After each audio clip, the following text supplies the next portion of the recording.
On your left.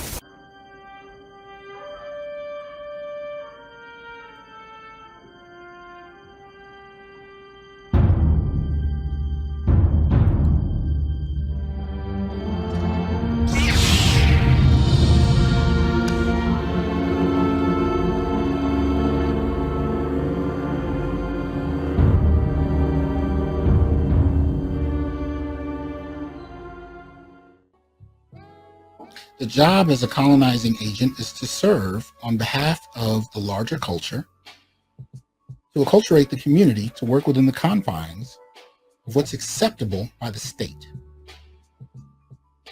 Black men are more like rogues because we don't have that support. None of it is a guarantee. Black men are somewhat unpredictable, but at the end of the day, policy is black men are disposable legally. And this is what I'm saying. And this isn't about hating on black women. I've met plenty of individual women that were very outspoken against this process. But what I'm saying to you is what type of conditioning that's been taking place for the last number of decades. And we can talk about various chapters of it, by the way, but especially since the 1960s, right? And again, I just went through Curry. We can take it back to the 19th century, and we can take it back earlier than that. If you really want to go, you can go to the early 1800s for that matter. Black man swimming. Appreciate that support. We can go earlier, but I'm saying especially since the 1960s, where you got to see those 10 elements I read off a little earlier, right? Especially since that time period, what we've been seeing is this type of access granted, right? More consistent employment, more access to the state. The ideas, right? Even if you listen to black women and men talk about their relationship goals, how often do we hear the same kinds of dreams and ideas coming out of many black women's mouths? Being ballers, having a $900,000 house, making $1 million.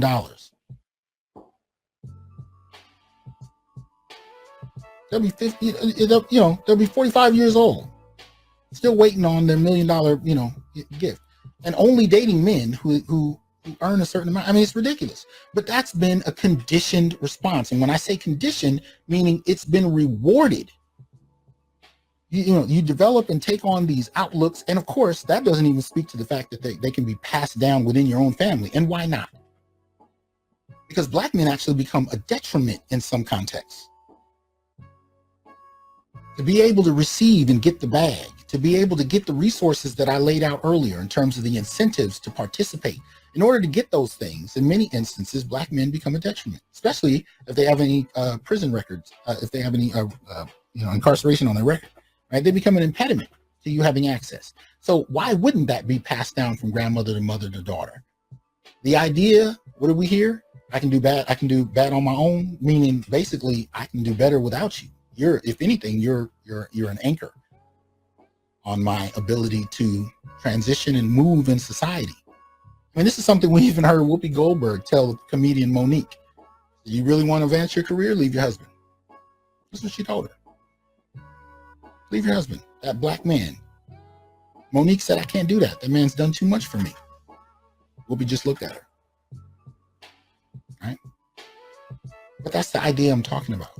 And if we actually begin to look at what's going on from a societal conditioning standpoint, rather than why is this particular woman saying that I ain't shit?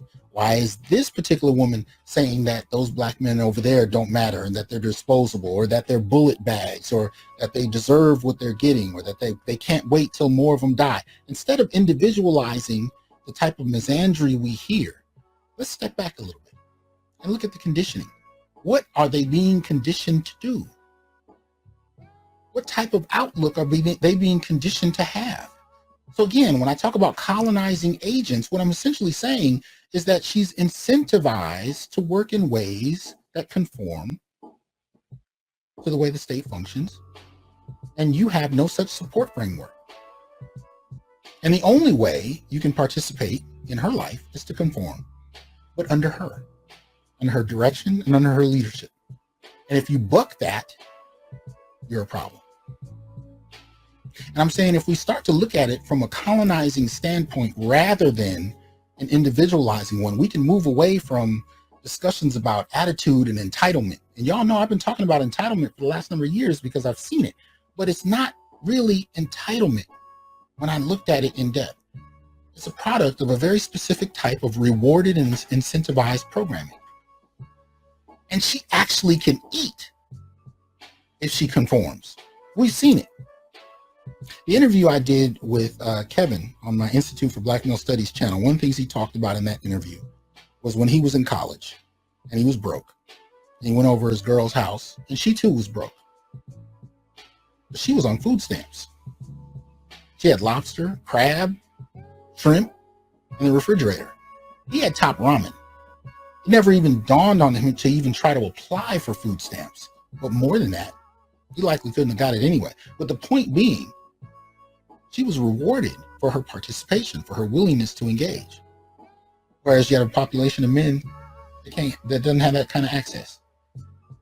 So these are the things I'm interested in looking at. If we talk about this from a different standpoint, then we can move away from, these kind of narratives that really just kind of come down to, individual emotions, attitudes, dismissive, and really hate speech in many ways. Let's step back from that for a particular moment and just observe it from a different standpoint, right? You can actually see the difference. You can see the difference. And it's easy to do. If you want to colonize a people, the easiest way to do it is not necessarily to bring in the military and kill everybody and leave a small population to work for you or mid-sized population or whatever. That's not, one of the easiest ways is to turn them against themselves. Give some baubles to a small group of them, tell them that they're better. But the unique thing about the African American situation is we're not a country that somebody came to colonize. Right? We're a small population in a larger country. We are a community that became a threat during the Cold War, because at a certain point, when the U.S. needed to present itself as the standard for what a civilization should be, they couldn't explain these little Negroes in the South that are being attacked by dogs, killed, lynched arbitrarily for really nothing. We, as a small community, had a large voice that the world listened to for a period of time, and that gave us power in a particular situation, time period. We became a problem, right? And that problem needed to be silenced. And so every facet of the movements we developed to challenge our condition was undermined within a decade. By the time you got to the 1970s, severely undermined, each asset. And then from there, another 10 years forward, you started to see Black women going to college in high numbers, getting into corporate jobs, so on and so forth. Appreciate that, Jerron. Thank you. Hope I pronounced that right. None of this is accidental, man. This is conditioning. And now we are 3-4 generations into it. And it's so deeply programmed at this point, the entitlement that we do see and is real is more than entitlement.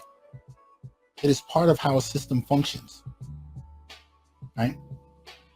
And in many ways, it explains their behavior if we look at it from that vantage point, as opposed to this individual antagonizing gender war. What we actually need to look at are the ways in which you have distinct, what my boy BGS calls subordinate classes, right, that are identified and targeted to be propped up, given resources, given baubles, right, in exchange for participation.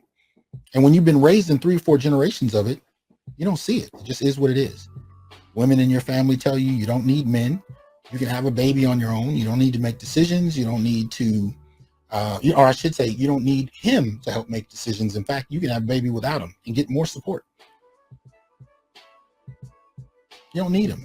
He's a problem, right? He's a deterrent. Use him for sperm, but ultimately, other than that, you might want to marry him if you really want that experience. But, and I'm telling you, I grew up in a family full of women. When shit gets hard enough, you hear the discussions, right? When a relationship gets difficult, and I don't know too many relationships that don't. First thing you hear about is that lever she can pull. Girl, you can divorce him. Girl, you don't need him. You can do X, Y, and Z.